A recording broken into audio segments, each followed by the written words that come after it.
Edelglass is a professor of philosophy and environmental studies at Marlboro College, as well as director of studies at the Barre Center for Buddhist Studies in Massachusetts. William has worked on a communal farm in Germany, studied art in Vienna, taught philosophy and literature at a New York federal prison, and has been an outward bound leader. He has lived in Dharamsala, India, home to the Dalai Lama and the Tibetan government in exile, teaching Buddhist monks Western philosophy at the Institute of Buddhist Dialectics. He holds a BA degree from St. John's College, as well as a master's and a doctorate in philosophy from Emory University.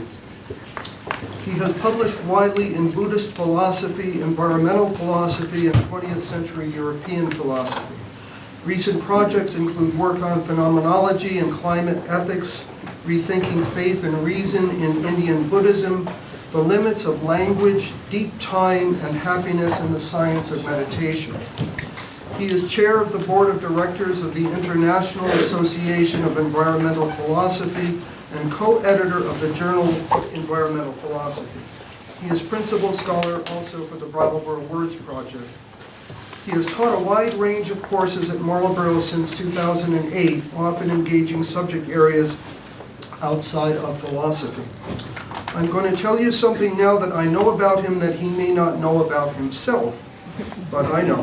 He is the fourth in line of St. John's College people who came to Vermont to teach at Marlboro, a lineage dating back to 1951. The great book's emphasis on learning from original sources meshed well with the curricular philosophy that emerged early in Marlboro's history: get back to foundational texts, return to the basics, form your own opinions about them independently, and do the work yourself. William lives today with his family in an off-the-grid house in Marlboro, where he continues the tradition of getting back to the basics and doing the work himself, asking questions and searching for answers. Welcome, William Edelglass.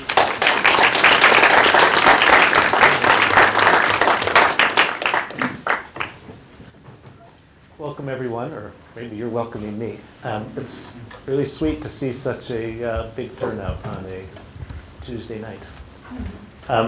As Dan said, I've been teaching at Marlboro. If you've been following the news in the local papers, you may know that this is Marlboro's last semester in Marlboro, and I've also been working at a place called the Barre Center for Buddhist Studies, which is now my primary place of employment.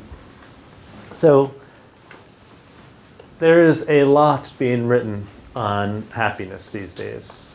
There's a nice collection of books up at the top there, and if you do a search on Amazon, this was some time ago, you get many, many hits. There's 91,000 there. And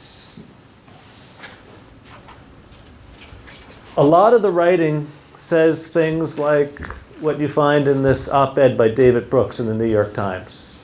He calls it the Sandra Bullock trade, and he says, would you rather win the Academy Award? This was when Sandra Bullock won the Academy Award, and in the same month it turned out her husband was a sex addict who'd been having sex with other women and their marriage broke apart. Would you rather trade a fabulously wonderful professional success for a kind of personal disaster or not? And he says all the social science, all the work on happiness says don't make that trade. What makes you happy is having good relationships. And he cites a couple of studies. One of them is that if you meet with a group once a month, that is equal in happiness. That'll increase your happiness by the same amount as doubling your salary. Or if you are married, that is equal in increase in your happiness to a $100,000 increase in your salary. If you're someone like me, you wonder, well, that is really provocative and really interesting, but how can you compare doubling your salary or getting a salary increase with, say, being married? They seem like two very, very different kinds of things. And my talk tonight, in some way, is going to explore a kind of a history of how you get to the point where you can talk about happiness in that way. I'll give a little bit of the history of philosophical thinking about happiness. I'll talk some about positive psychology and the kinds of studies that are done, like David Brooks was talking about. And I will end with posing some questions. And I invite you to pose some questions. For me personally, when I'm listening to a talk, if I set a goal of articulating 3 questions, I end up being able to listen more carefully to the talk. So I encourage you to try to come up with 3 questions, and we'll have some time for questions at the end.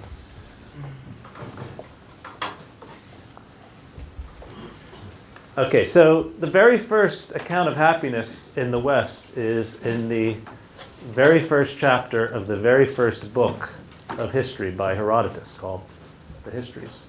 This is a 17th century Dutch painting of a story in that chapter where King Croesus, on the left, the king of Lydia, is visited by Solon, the Athenian wise person.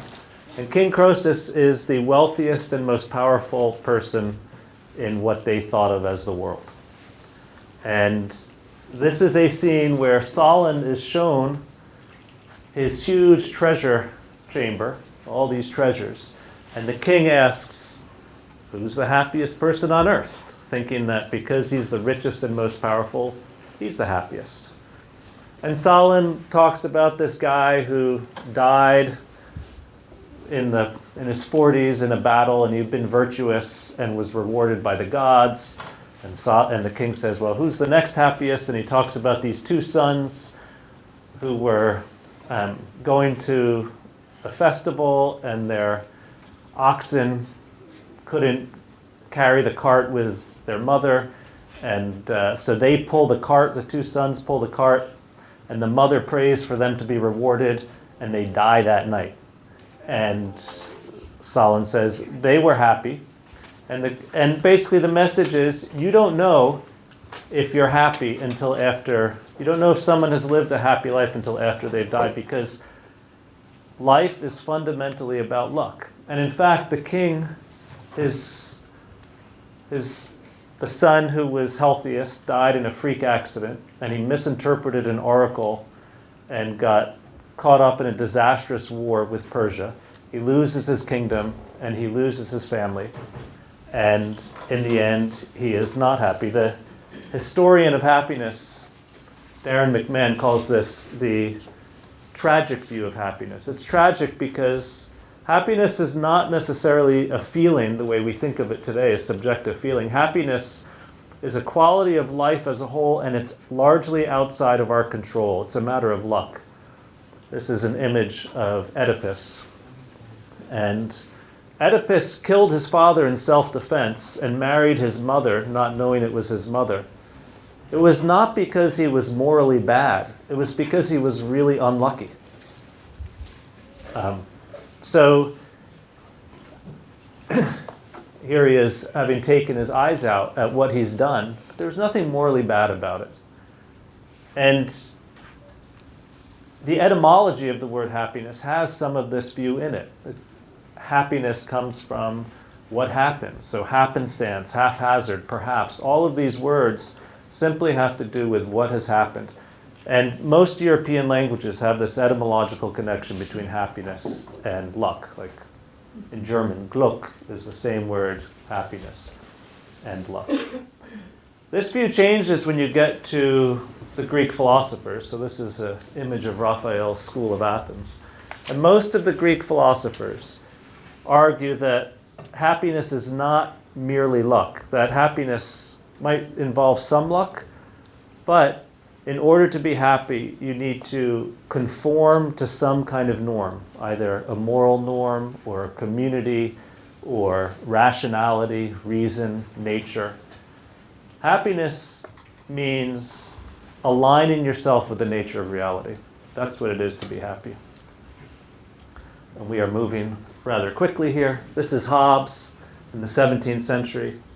With the rise of individualism that you see in Protestantism and the rise of capitalism and new ways of thinking about politics, there's also a very different way of thinking about happiness.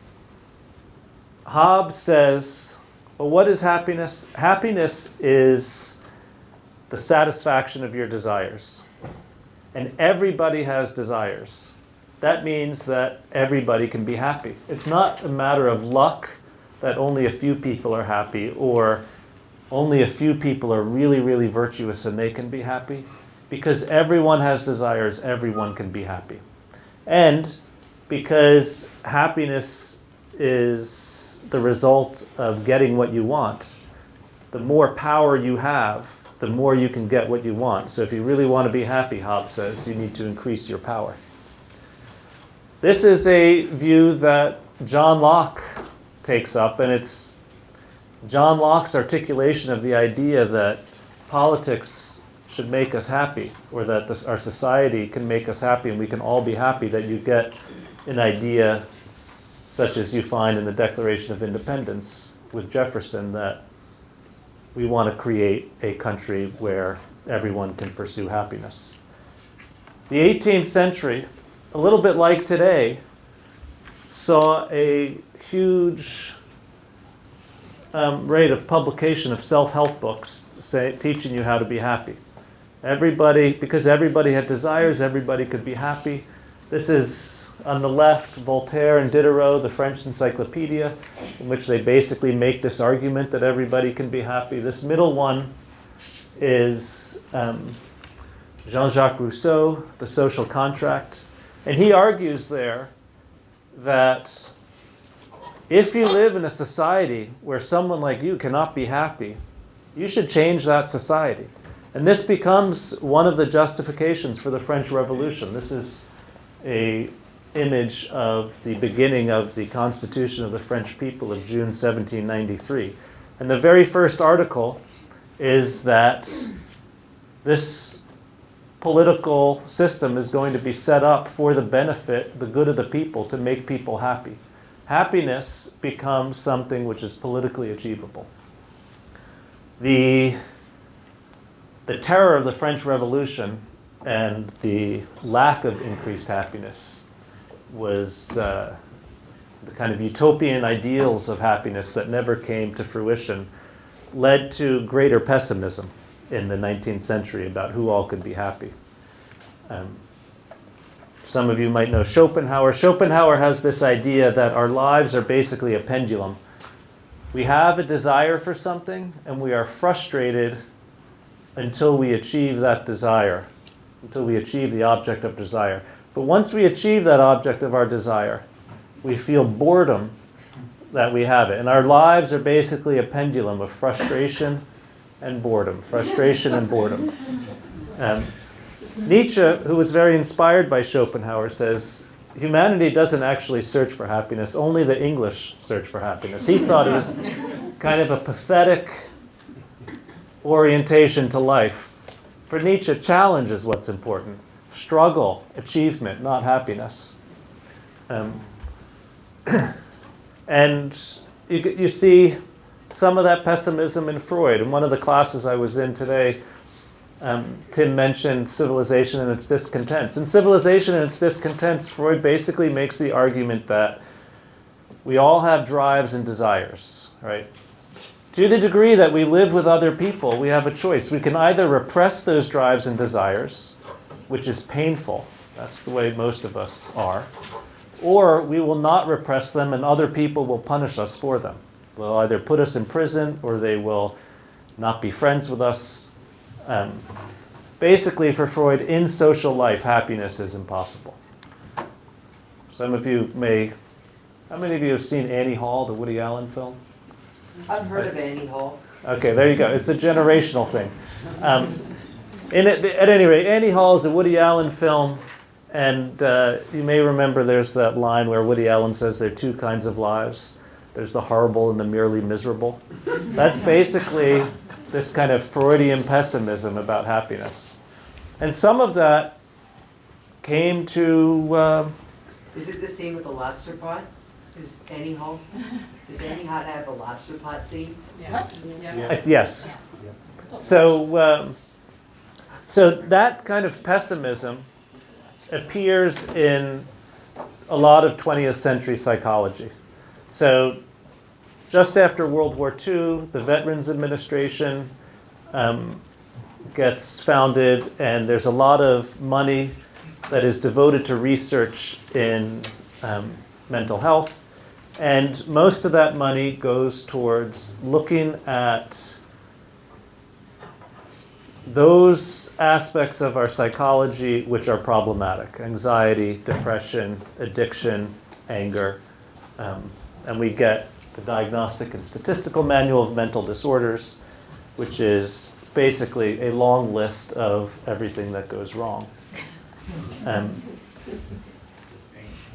In the late 90s, some folks got together and started thinking about, well, what would a psychology look like that, in contrast to the DSM and everything that goes wrong, would have a manual of everything that goes right.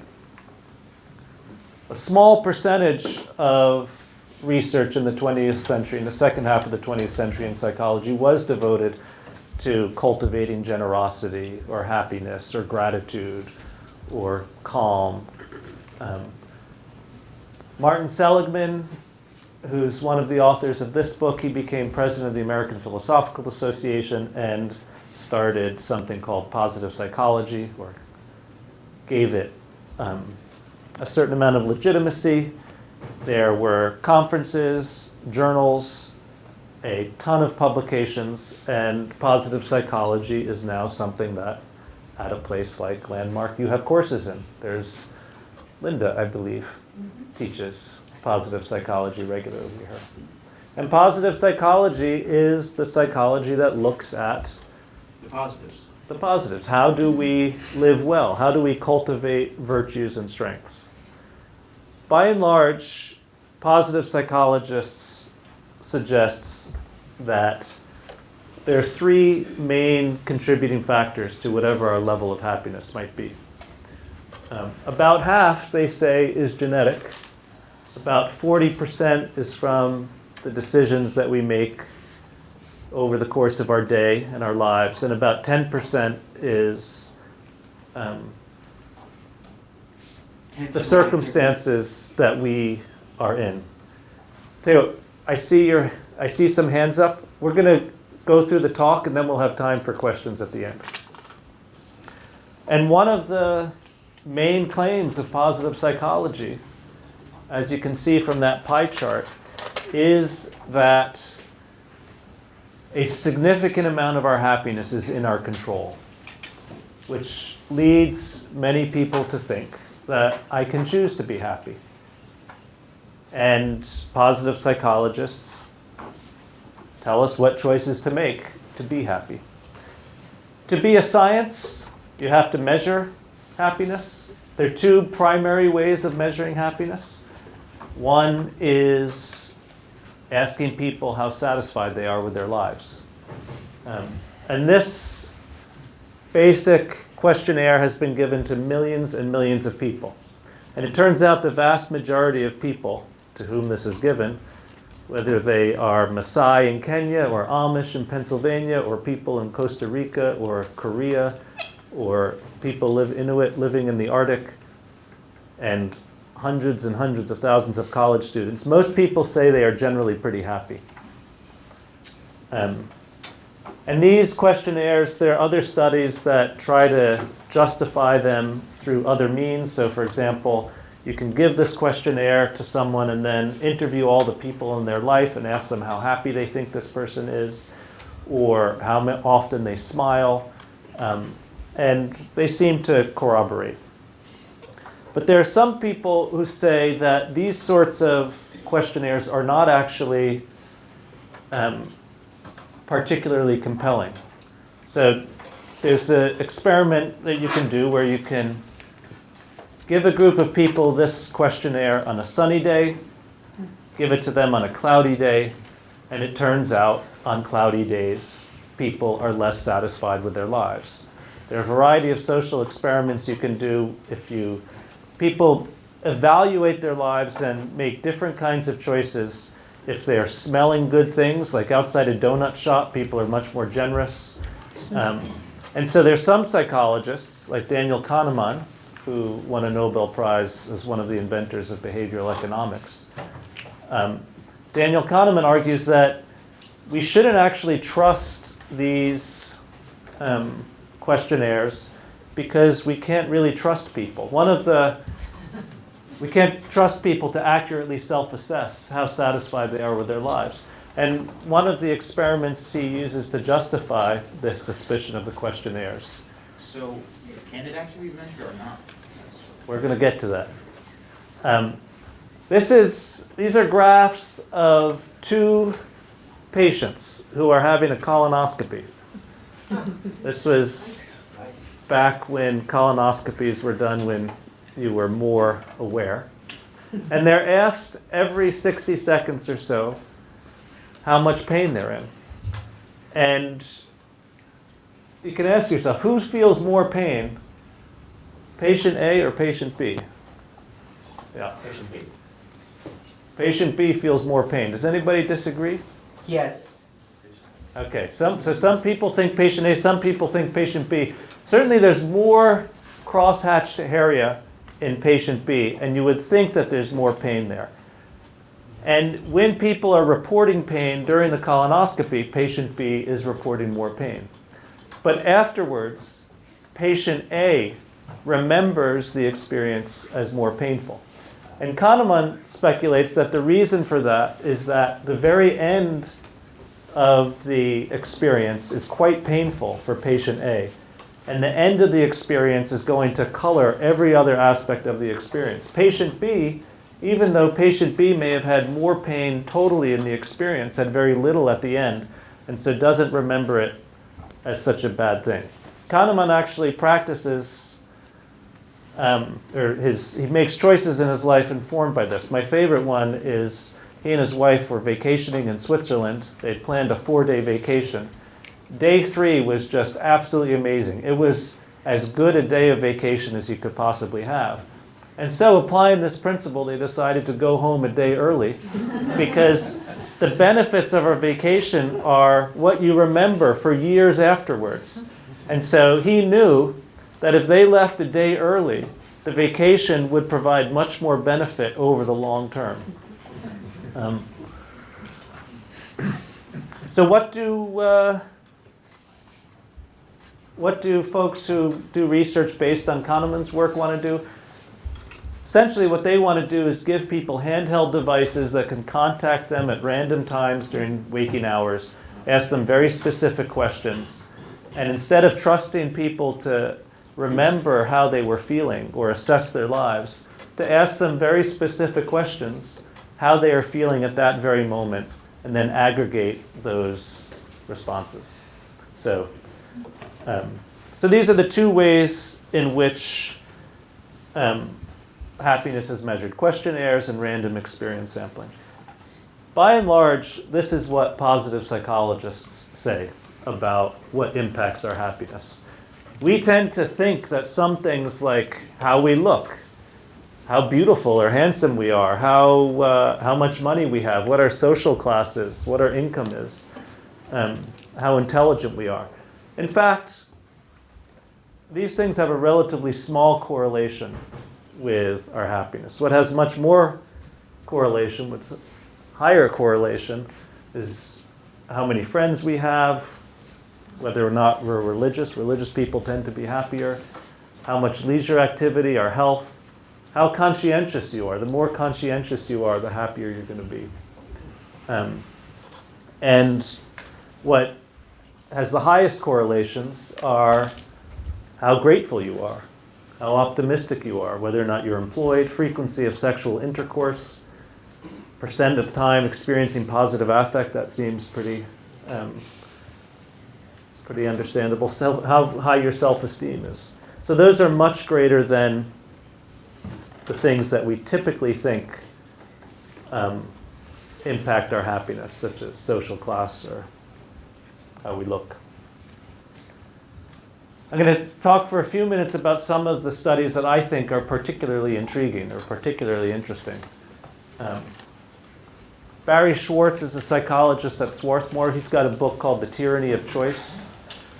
He's done a lot of research on the ways in which, if you have a choice, If you're in a situation you don't have any choice, typically you're going to be less happy. If you have a choice of up to, say, 3 things, you're happier. If you have a choice of 10 things, and there's no real way to make the correct choice, your happiness decreases. Your happiness peaks with, say, 3 or 4 things to choose from. But if you go, say, to the grocery store and there are all these different kinds of toothpaste or different kinds of olive oil, in fact, that makes us less happy. The upper left is an image that I associate with the work of a guy, a sociologist, Tim Kasser, who's at Knox College.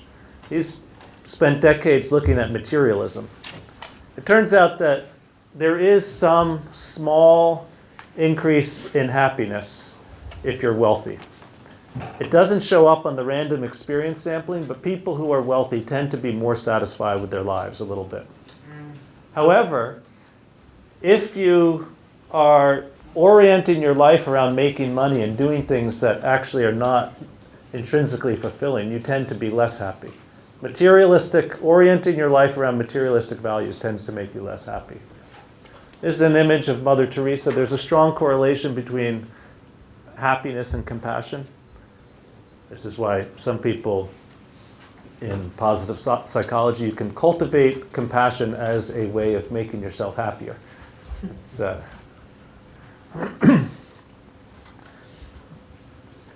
gratitude practices, Linda was talking about this today. One way of thinking about happiness is that it is inversely related to the discrepancy between what you have and what you desire. What is discrepancy? The difference. Discrepancy would be different. So like if I desired every seat in this room to be full, and there's a discrepancy between the number of seats that are not full and what I desired, that difference is, if I had a strong desire for it not to be the way it is, I would be unhappy. Similarly, there's a discrepancy between what I used to have and what I have now and what my peers have. To the degree that you cultivate gratitude for what you have, those discrepancies will go away, which is why the more grateful we are, the happier we are. It's also the case that gratitude, the more grateful you are, the better you sleep, the less hypertension you have, the more friends you have. Gratitude correlates with a whole lot of things, as does sleep. It may be the case that the biggest determinant of how happy you are on any given day is how much sleep you got the night before. Derek Bach, who was the president of Harvard for many years, has a book called The Politics of Happiness, in which he takes all this research and tries to articulate public policies. And one of the public policies that he suggests is that teenagers who have biological clocks that are different from the rest of us, teenagers should start school closer to 9 o'clock so that they get more sleep. And he argues they'll be happier and everyone else in our society will be happier also. And in the upper left-hand corner, that's a co-housing community in Denmark. Living with other people makes us happier. Living closer to nature makes us happier. Kind of like being at Landmark College. Being more mindful makes us happier. At least there was a study done by 2 psychologists at Harvard, Matt Killingsworth and Dan Gilbert. And they gave 5,000 people these handheld devices and contacted them at random times during waking hours. And they asked them 3 questions. What are you doing? What are you thinking about? And how happy are you? And there was a strong correlation between doing activities that someone was thinking about and being happy. If you were doing something that you were not thinking about, you tended to be less happy. The idea being that in those moments when we are more mindful of what we're doing and we're thinking about what we're doing, we tend to be happier. This got a lot of press. And when people think about mindfulness as a tool to become more happy, this is the primary study that people look at. Something that people may not think or intuitively feel is right, but it appears as if, by and large, people who are middle-aged are less happy than anybody else. So if you're in your 40s, you're going to be less happy than people in their mid to late 60s or people in their 70s. Older people tend to be happier than middle-aged people. There are a variety of reasons why this might be the case. This is called a U-curve or a U-bend. People who are your age, if you're in college, tend to be happier than people who are my age, but you will be unhappy like me at some point. We're going to wait on questions till the end. And this gets, there's some differences between men and women for a variety of reasons. Women tend to have better friendship networks, and that's important in happiness. It can differ according to different countries. Different countries have different levels of happiness. And you can do studies that compare countries all over the world. In general, countries that have a lot of equality, a lot of trust in the public good, that have universal as opposed to selective welfare systems. What I mean is that if you have a welfare system like we do, where you have to be below a certain level to qualify for benefits, say, for example, to get money if you are a poor family after you have a child born. Typically, those sorts of countries do not score as high as countries like in Scandinavia, where no matter who you are, you get benefits after you have a child. That is universal versus selective welfare. If you have a selective welfare system, when you get welfare, you are made to feel inferior or less. There's a lot more, obviously, to be said about why different countries have different levels of happiness. So this next section of my talk, I'm going to just raise some questions about positive psychology. One is, are negative emotions bad? And I have in mind some of the work of a woman named Martha Nussbaum here. Nussbaum points out that, for a lot of philosophers, how we feel about things correlates with our judgments about them. So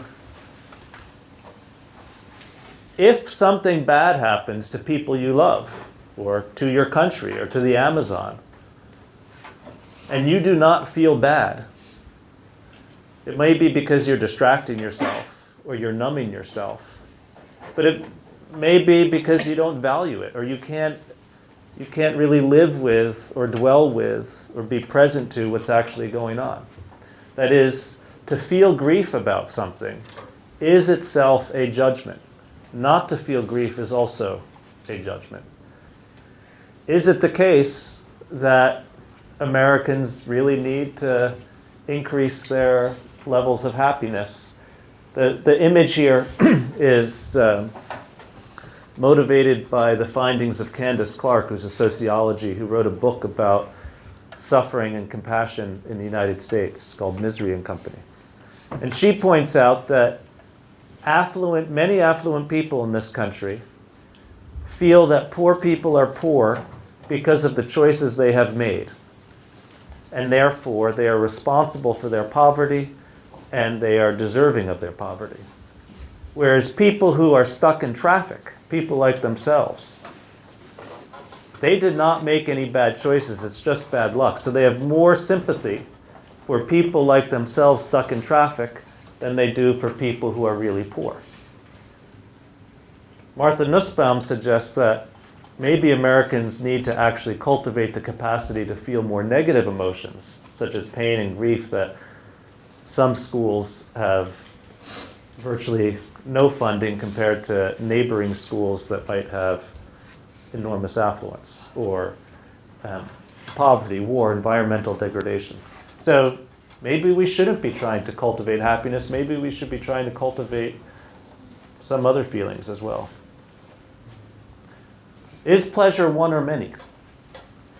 If you're Daniel Kahneman, happiness is measured by, and he actually has an article where he talks about this. The article is called Objective Happiness. Objective happiness is the happiness that can be objectively determined by looking at your moment-to-moment hedonic state. But one might raise the question, certainly many philosophers have, are all pleasures equal? Are all positive hedonic states equal? So this is an image of serving people at a soup kitchen, or gardening, or playing music with friends. This is an image of a guy eating a turtle burger. The turtle burger is a hamburger with a shell of bacon and hot dogs as the four legs and the head. Now, we're going to get to questions at the end. And so one might ask, and there's obviously, he's enjoying that turtle burger. But do you want to say that all pleasures are equal? I think there might be important differences between pleasures. There's more that we can come back to that in the discussion. Is satisfaction really is being satisfied with our lives what we really think everyone ought to be? Is that something that we ought to strive for? Or is a world which faces incredible challenges from climate change, inequality, all the other challenges that we have, does being satisfied with one's life really,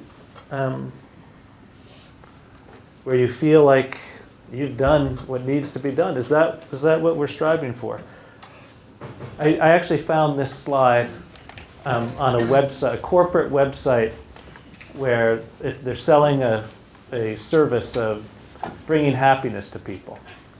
When I look at, to me, like all these white, scary teeth, and it's like, this is such a white American image. And it is the case that the people who are happiest in this country tend to be politically right of center, wealthy white people.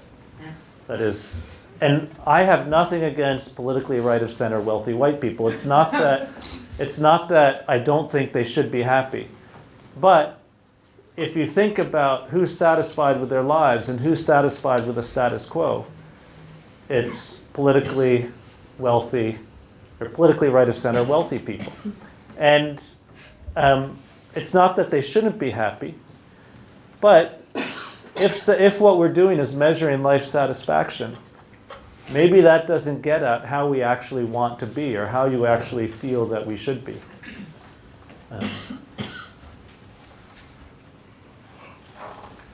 Are we really responsible for our happiness? So the positive psychologists, remember I put up that pie chart earlier? They say that 40% of our happiness is due to the choices we make over the course of our lives and in any particular day. 10% is due to the circumstances we're in, and 50% due to our genetics. And there certainly seems to be a correlation between the activities that we do and how we're feeling. So, for example, we know that people who are bipolar, when they are feeling up, they do all the things that happy people do. They have adventures, they hang out with friends, they have fun. And when they're feeling down, they're more likely to stay at home, not have adventures, not try new things, and not hang out with friends. Is the causal direction the activity to the feeling, or is the causal direction the feeling to the activity? It's unclear. There is a huge project, the Minnesota Twins Project, which has been looking at identical twins for years. There's some research out of there which suggests that 80% of our happiness level is determined by our genetics. If you have identical twins who are raised in different contexts, they have a very, very strong correlation in their happiness level, even if they're in very different contexts. So, yes, there are all kinds of activities that might make us happy. playing sports, hanging out with friends. But the question is, do they make us happy, or are they an expression of our happiness? Presumably there's some combination, but it's not at all clear that you can just do what the positive psychologists say we should do and then you will all of a sudden increase your happiness. Which might suggest that the very idea that we are responsible for our happiness, which is quite widespread today, the very idea that we are responsible for our happiness might be making some people less happy. Because to the degree that you are not happy, you feel guilty and responsible for not being happy. You feel inadequate. It used to be the case that if you weren't feeling happy, well, you just weren't feeling happy. Now you have to feel guilty because you're making yourself unhappy, because we all believe that happiness is a choice. When in fact it may not be as much of a choice as we think. This leads me to my final question. What does happiness do? What does happiness do? And when I say happiness there, I'm talking about our idea of happiness. I just added this slide this afternoon because it came up in class when we were talking with Linda's students. So most of the folks I've talked about today are talking about how do you define happiness, or what makes us happy. What Sarah Ahmed is interested in exploring is, what does the idea of happiness that we have, how does that impact us in our lives? So she herself is a queer woman of color, and her identity is typically someone we think of as having a marginalized identity, which means, and she wrote this book, The Promise of Happiness, before there was the legalization of gay marriage. If you live in a society where you constantly get the message that married people are happier and you ought therefore to get married, but you live in a society where the kinds of people you love you can't marry, it's against the law, that means that the very idea of happiness that circulates in our society is one that is going to make you less happy. She talks about a novel where there's this lesbian couple, they're both architects, they're in their late 20s, they're perfectly happy, and the father of one of them says, you know, this has been a nice adventure for you, but I really think that it'd be great for you to meet a guy, settle down, and have kids. And she says, well, this is the woman I love. And he says, well, you know, for your mom and I, it just made us so happy, and all I want is for you to be happy. I just want you to be happy. That "I just want you to be happy," that phrase, which is generally pushing a particular view of happiness on somebody, typically makes that other person unhappy. In this case, this daughter is made unhappy because her parents have a view of the world which excludes who she is from happiness. So Sarah Ahmed has a whole book where she looks at, she has this figure of the feminist killjoy, the unhappy migrant. She's interested in how people of color and other marginalized peoples tend to stand up, or when they do stand up and say what's not working for them, they're accused of making people unhappy. And the accusation of making people unhappy then operates, it's due to the ideas of happiness that we have, that everybody should get along. So the very idea of happiness, Sarah Ahmed is arguing, makes some people unhappy. There is what some people think of as a happiness term in epidemiology, political science, public health, psychology. There's an enormous amount of work on happiness. Happynomics? Happynomics, the intersection of happiness, science, and economics. And what all the research says is that we all say that we're happy. But what is interesting to me is that even though most of us say that we're happy, the vast majority of us, and many of us say that we're very happy, nevertheless, we are still buying all these books and always wanting something. It's always like a want or something. Yeah, that's actually Or maybe a need. what Immanuel Kant, the German philosopher, argues. Happiness It's something we're always striving for, but we don't really know what it is. It's this elusive something that is always not what we currently have. It's always somewhere else. And so all these books have this promise of happiness, this promise of being different than what we are, essentially selling us a vision that we're inadequate, we're not good enough as we are. And happiness, then, if you think of Sarah Ahmed's question, what does it do? It largely, all these books, much of it makes us feel inadequate. Anyway, here we are, Landmark College, this beautiful place, and I am really grateful for your attention, and I am looking forward to having some conversation with you all. Thank you.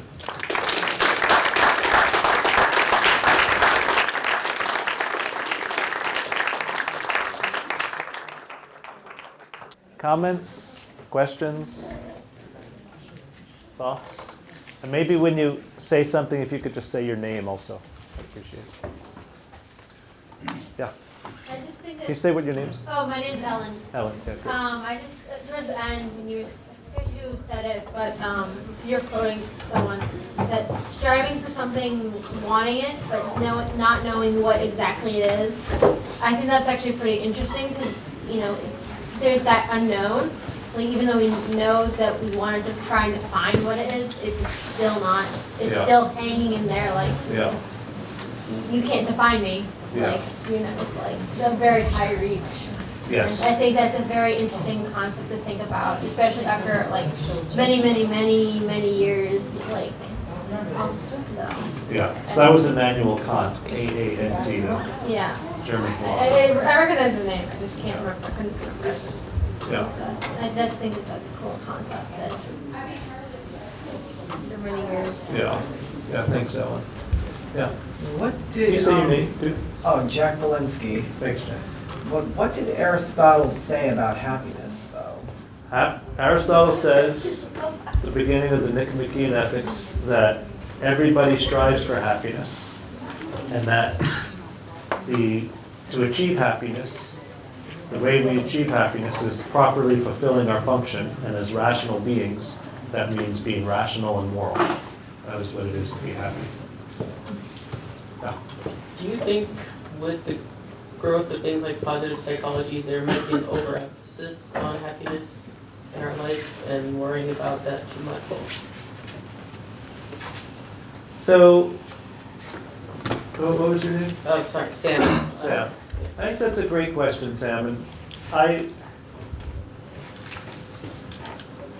I do not think that we shouldn't be thinking about positive psychology and the qualities that make for a good life. I do think we should.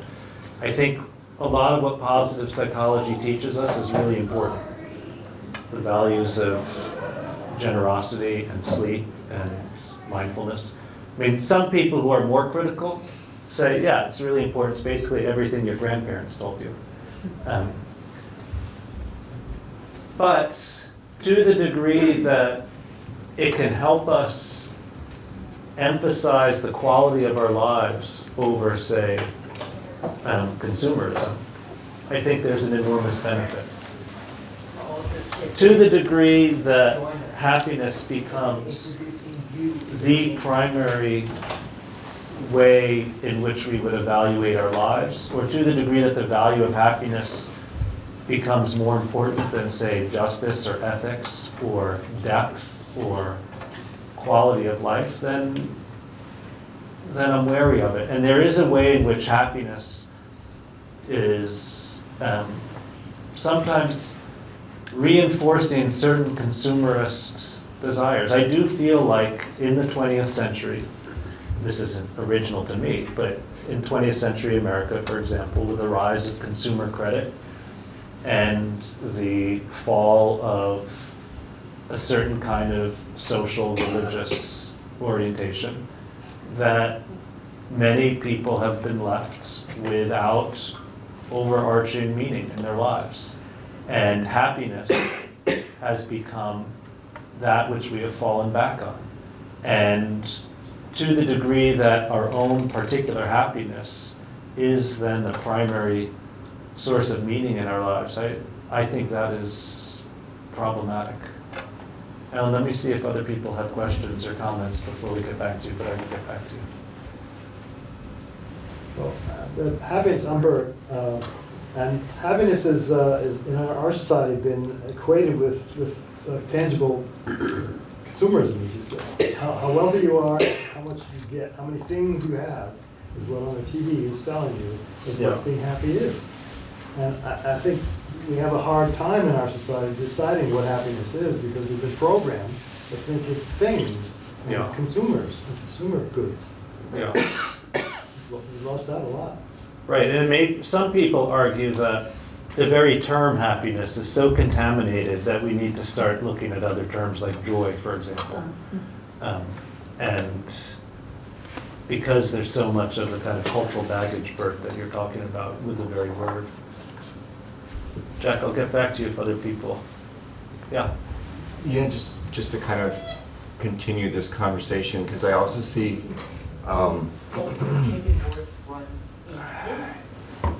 I also see looking at sense of purpose, and like you said about how now there's this lack of certain structures in our society, and we don't have this sense of purpose, and happiness has become that default now. And now a lot of studies or the things I read about sense of purpose talk about how it's really important to have these social relationships, and it's all about helping people and having these social relationships. And I get it, but it still feels like something is missing because it almost turns the question into like, how do you make yourself useful to society, and how do you make yourself pleasing to people? Yeah. And I don't know, I have a hard time like, settling with that too. Yeah. Yeah, no, that's a really important point. What was your name? Soren. And actually Martin Seligman, maybe Authentic Happiness might be up there. He actually talks about different levels of happiness, and higher levels of happiness certainly are those that are oriented towards serving others. And so I think a lot of what you said is helpful, and I don't want to give the idea that positive psychology is only self-oriented. Positive psychology is full of studies which suggest that to the degree that we're helping others, we're actually happier. Yeah. I'm Liza, and there was that pie chart that you showed. Yeah. I'm just curious. It seemed like a significant part of that was genetic, and does that really mean like disposition or temperament? Is that what that's about? It seemed. Right, so 50% feels like a lot, but then remember the Minnesota twin study, which suggests that it's 80%. So the analogy that is used in positive psychology is that we have a happiness set point, and that's taken from our body weights. So, there's all this research that we think, oh, you go on a diet and you work out, you'll change your body weight. No. You go on a diet and you work out and you might lose some weight, and then you go back to the set point that you had before, at least for most people. And there's a happiness set point. So you say you're really excited about moving to California and being in sunny weather, which some of us might be in February in Vermont, and you may be happier for a couple months, but then you'll go back to right where you were. And there's actually the person from whom I took that chart. She's done a certain amount of work to look at ways in which one can actually raise one's happiness set point. And there's some debate about the degree to which one can do that. But yes, an enormous amount is just whatever, temperament. You probably can look at the kids in your, the people in your family or the people who've had a particular disposition. And that's why I feel like, to the degree that we're constantly telling people that how happy they are is up to them and it's their choice, we're being misleading in a way that makes people feel bad for not being happier. Sonia Libramorski lives in Southern California, too. Yes, she does. And she was a refugee from the Soviet Union. Yeah. So I mean, I just thought of that, interesting, life story there. Yeah. And Russia today is, I think, Martin Seligman said, the number of people that are happy is about 5%. Yeah. Right now. So, just interesting. Yes. And she's the person who, more than anyone, I associate with trying to figure out this problem. She calls it the treadmill. Can you get off this kind of set point treadmill where you're not always just trying to keep up your increased happiness, but you can, yeah. Okay. I'm interested that pie chart only had 10% for circumstance, and I'm wondering about early childhood adverse events. I'm wondering about significant trauma in a person's life and how that goes. And I know that some people react differently to similar traumas, and some people do well and some people don't. But I'm interested that it was only given 10% on that pie chart. Right, well, I think that's a really great question. I wonder about that too. Yeah.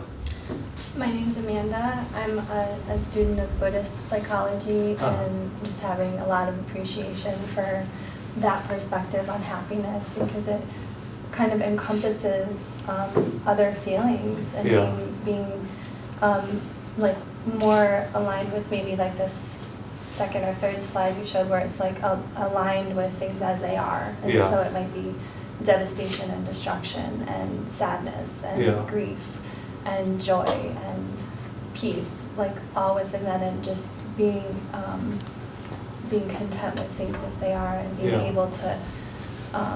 being able to experience all those experiences and the richness of life as being happy, that full capacity of being human, and just having appreciation for that and redefining happiness in our Western culture and using that. Yeah, thank you, Amanda.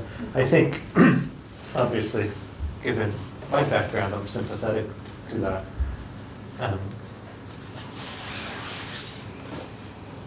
There are some people who have articulated arguments against the mindfulness movement, like Ron Purser. Some of you may have seen his book, Mindfulness, which has gotten a lot of attention recently.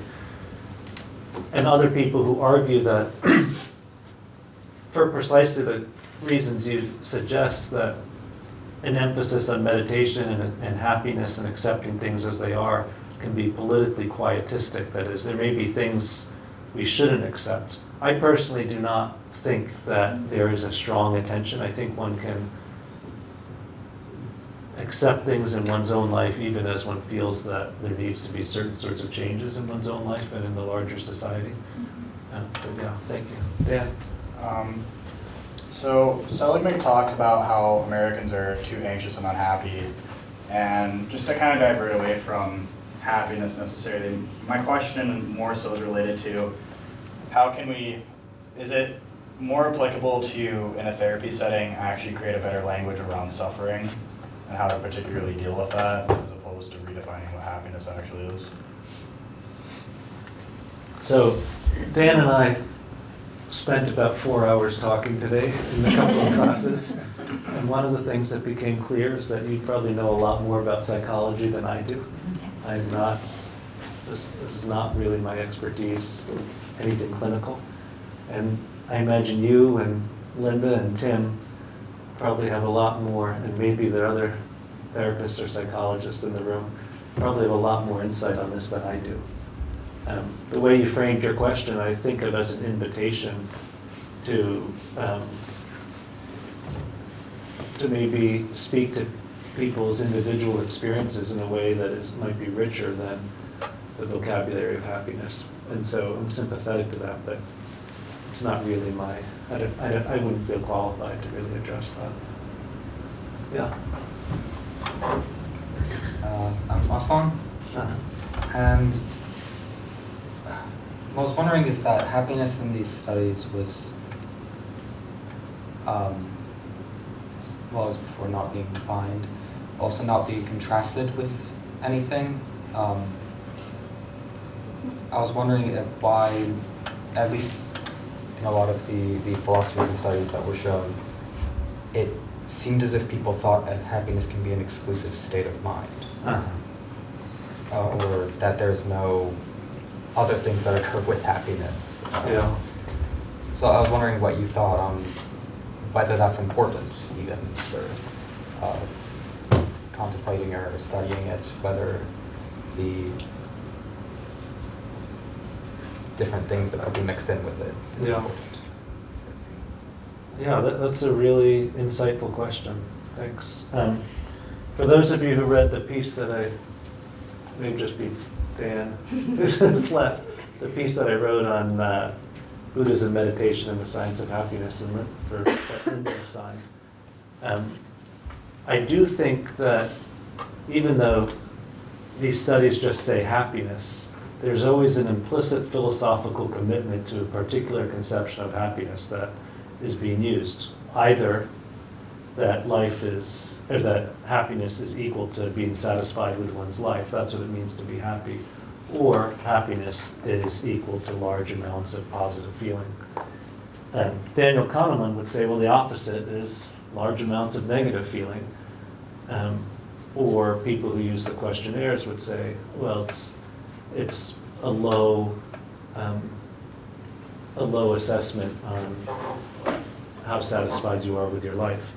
I don't know if this is what you were implying with your question, but this is part of what I heard, and for me, it seems really profound and important, and that is that we always feel ambivalences in our life. We have positive feelings caught up with all kinds of other feelings, and that's kind of normal. Our emotional lives are complicated, and our bodies seem to have their own rhythms, and sometimes we're feeling up, and sometimes we're not, and things kind of are in movement, and we might feel different things at the same time.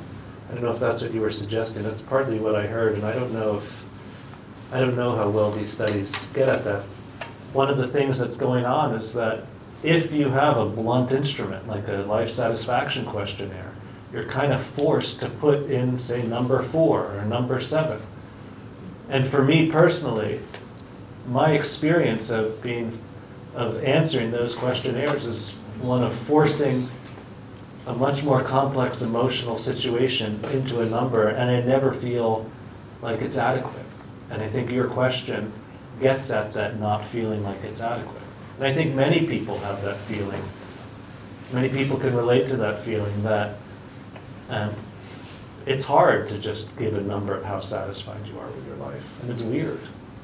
And yet, without forcing it into a language that can be tabulated and ordered and worked with statistically, it's not a science. So you need to put it into something that is numerically given. Yeah. My name's Lee, and I have a question. I think I might know what your answer is going to be, but I'm curious. So I noticed early on you said materialism, or a focus on materialism, makes us less happy, but that later on you said in the United States, the people who fall most into the category of being happy are wealthy, white people on the right end of the political spectrum. So that seemed kind of in conflict, and I was curious what you would say about that. So the work that I was quoting with the materialism is by Tim Kasser, and I just want to be clear, the claim is not that wealthy people are less happy, but that his claim is that if you orient your life around materialistic values, you will be less happy. So you can do something that makes a lot of money, and if you enjoy it, great. But if you are doing it just to make the money and your life is oriented around materialism, that's when there's greater incidences of various kinds of mental and physical challenges. So, was that the answer you were expecting? Similar along those lines, but I think maybe that wealthy white Americans, more on the right, on the political side, would be, would say that they are happy because they conceptualize it differently. Right, so what's interesting about, so there's an enormous amount of research on wealth. And in fact, it was the expectation that as societies got richer, they would get happier. And when that did not happen, that led to a lot of this research because people, the expectation had been, well, wealth equates with happiness. There are studies that suggest that being wealthier does make you happier, but those tend to be studies that are dependent upon the questionnaires, the life satisfaction questionnaires. When using random experience sampling, there isn't that much of a difference between, say, really wealthy people and middle-class people. Of course, a lot of these studies were done before the great unraveling that has happened in the last years, and maybe with the lower 90% losing out to the top 1% and having much more economic anxiety, it may be more pronounced now. Yeah. I'm Amber. I'm thinking about what you said about a happiness set point, and whether people with, if it's a continuum, and if people who are here with this happiness set point would read that as dissatisfaction if it weren't for our society's emphasis on happiness and possibly like being around people with a higher set point. I don't know, what do you think? I don't know, I mean, I guess, I don't know, that's why I'm asking.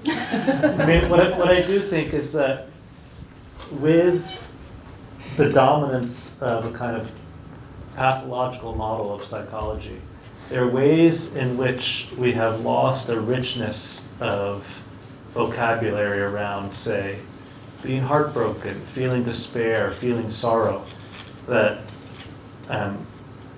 there are ways in which those spectrum, the spectrum of those sorts of feelings is now pathologized. I think it's in the DSM that if you're feeling intense grief 2 weeks after the loss of a loved one, that you become eligible for treatment and insurance will pay for it. Is that true? I don't think so. No? I think I read that. I trust you. Yeah. But there's this whole new field, or not too new, but of medical humanities, which raises questions about the ways in which some feelings which we think of as negative feelings have become pathologized in ways that may be problematic. Anybody else who hasn't asked a question? Just thinking of the spiritual dimension of things, you mentioned about how religious people tend to be happier and people who are grateful tend to be happier.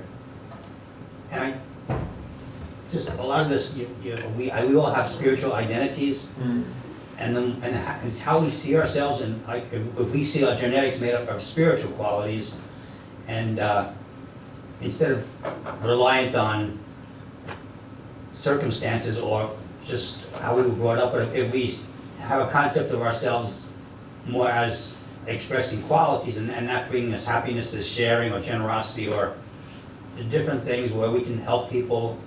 So it's more, I think, seeing ourselves as made up a bundle of qualities, and then you'd have that higher source where it would come from. Yeah. So you wouldn't be putting all that pressure to succeed this way or measure this way. Yeah. I just thought it seemed like in the olden times we had more of a religious base, and we don't have that today in this country. But and then you see Norway and Finland, who were rated probably the happiest, and I think that's more because everybody's treated more fairly, I would think. Yeah. I mean, right, so having a more equitable society certainly leads to increased happiness. But I think it's also living in a world that is cosmologically meaningful and is nicer for many people. You know, it makes what you're saying, Linda, I'm sorry, I'm just jumping in, even raising my hand, so rude, but what you were saying was making me think that in one way you might look at this is that happiness is a schema. It's something that we make up. It's a concept. It's an idea.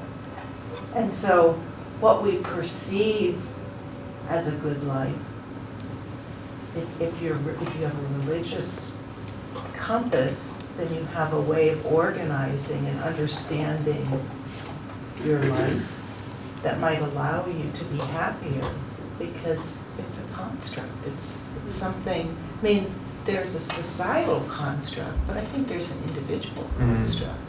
Yeah. Was that me? Yeah. My name's Peg, and I was wondering what you thought about the age range of happiness. You know, kids being more happy, middle age, less, older. You know, what's your thought about that and explanation? There are a lot of people who've had a lot of ideas about it, and I don't think that I have anything particularly original, but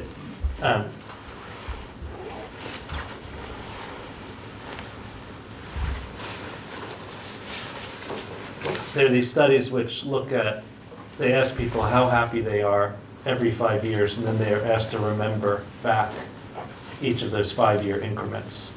And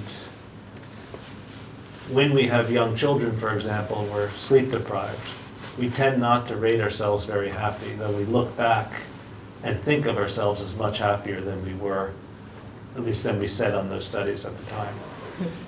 And you know, people in their 40s tend to be aspiring in their careers. You know, if I'm in my late 40s, you know, ideas about what we want to do, and people's lives are full. This is kind of a general way of thinking about it. And you get to a certain age, and one doesn't have the same kinds of ambitions necessarily.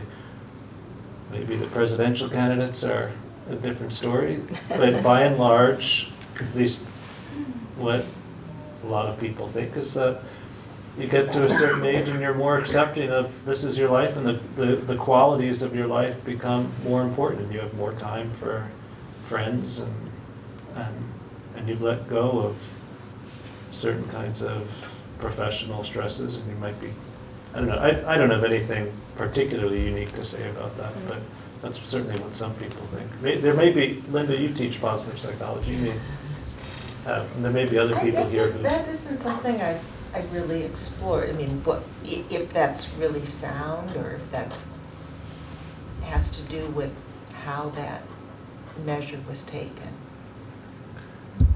There's a guy at UMass, Daniel Habron, who's written a lot about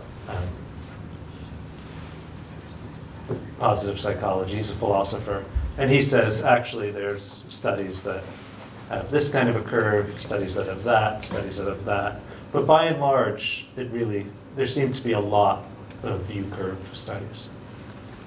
Yeah, I just had to ask, how does medicated, antidepressants and things like this fit into our social fabric of what happiness is all about and what we're being prescribed to make us happy? And how does that maybe corrupt the studies, or do people screen out if they have are on antidepressants during these studies? I guess that's two questions in one, but I'm kind of wondering, because there's so much emphasis on being happy. And if you're not happy and you go into your doctors and, oh, well, here, take Prozac, you'll be happy. So how does that really, I feel it kind of corrupts the whole concept of happiness in our social structure right now. One of the books up on the table there is Jonathan Haidt's Happiness Hypothesis. And he writes in there about taking Prozac and how helpful that is to his overall happiness. In general, I don't think people are screened out from large-scale studies, and if they're on some kind of medication. I think the question of norms about happiness and taking medication is a big one that we could talk about a lot. I'm sure there are a lot of people here who have Sam again. So one of the things I've read about, I guess, is with the rise of social media, how, I guess, they say millennials are like the least happy generation, or depression, most teen depression, that sort of thing. Yeah. So maybe a two-part question, I guess. Would you consider depression sort of as an opposite of happiness? And then would you think that with the rise of social media and other things, that you curve might have shifted a bit to be lower, like on the younger end, as they're... Yeah, that's a great question, Sam. I'm not a psychologist, and I hesitate to to answer the one about depression and happiness. But there are psychologists who are in the room who, and I'm getting, but from the audience, the answer is no. So I think that's a big question. But with regards to social media, Facebook has social scientists who work for them, and they used to release some of their studies. They don't release them anymore, in part because they were so damning. If you actively curate your life and you show what great vacations you're going on and you get lots of likes, it makes you a little happier. But if you are passively consuming and you're just looking at everybody else's great vacations, it really makes you less happy. And it is also the case that there's increased anxiety amongst young people. I could imagine things changing. Yeah, Ellen? So this is kind of going back from as it occurs still here about the schemas and all that. Are we technically defining our own personal happiness? We're not defining each other's happiness exactly, because there's the generalized, we're defining happiness, but then there's the idea of defining what we believe is happiness on our own terms, like in our own lives. Do you think that's like what we're somehow doing, or like? I think it's really hard to define in one's own life just for oneself. But it sounds like we are, that's what we are doing nowadays, at least. Especially since Professor Kurz added in the concept of schema and idea, and how it's just like out there, and especially in the world of nowadays where there's like the consumerism, like what we believe is for what society thinks, and how we are supposed to think in that society. Yeah. Like that. It's just the way we're supposed to be thinking. Yeah. Like, it's just a box, and this is how we're supposed to think. This is how we're supposed to view things. So I think. Yeah, and it's very hard to to lift ourselves out of the society in which we're embedded, and the values of that society. Yeah, Jack.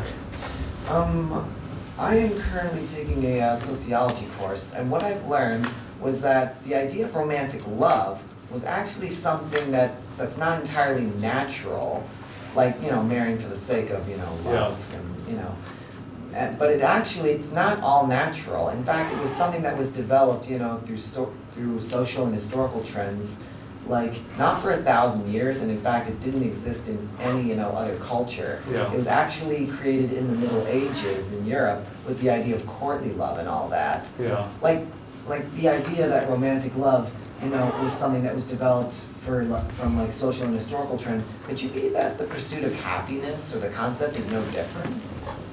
I think all our ideas and all our practices have histories that could be otherwise, and they're culturally contingent. So yes, I think that's a good analogy, Jack. I think happiness, love, we think of them as natural. We think of them as given, just like we think an idea like race is given, or we think of an idea like justice as a given, or democracy. But all of these ideas have histories. They're always in flux. Gender, what it is to be a man, what it is to be a woman, what it is to be agender, or gender non-binary. All these things are in flux. So maybe that's a good place to end. It's in flux, and who knows what the idea of happiness will become.